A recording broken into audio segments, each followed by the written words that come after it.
Un mobil-home de 24 mètres carrés remplace désormais la maison de Sébastien et Justine.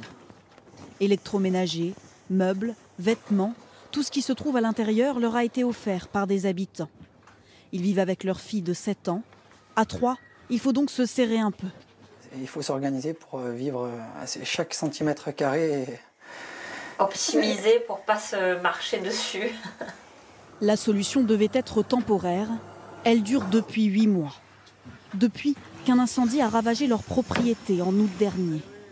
370 hectares sur les communes d'Aubais et de Galargues-le-Montueux étaient partis en fumée.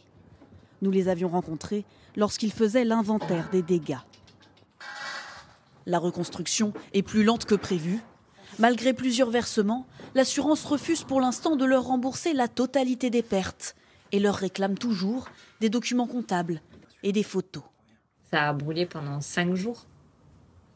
Donc je ne vois pas comment je pourrais récupérer. On avait stocké les factures sur des disques durs. On n'a pas eu le temps de sortir. L'incendie n'a pas seulement détruit leur habitation, mais aussi leur exploitation de bois, installée juste à côté. Ensemble, ils sont à la tête de cette entreprise depuis 10 ans. Hors de question d'abandonner. Avec l'aide de leurs fournisseurs, ils ont repris la découpe de bois 3 semaines seulement après la catastrophe. On était sous le choc. On s'est dit on ne pourra jamais reprendre. La question que je me suis posée, c'est pas si j'allais reprendre, c'est par où j'allais reprendre. On ne savait pas par quoi commencer. Les pertes se chiffrent en centaines de milliers d'euros. Allez, vide. Pour rembourser leurs dettes, Justine enchaîne les livraisons. Mais l'activité tourne au ralenti. Il y a la fatigue physique qui s'est accumulée depuis ces derniers mois. On n'est plus aussi productifs nous-mêmes que ce qu'on l'était auparavant. Sur les routes du département, elle peut compter sur ses clients fidèles.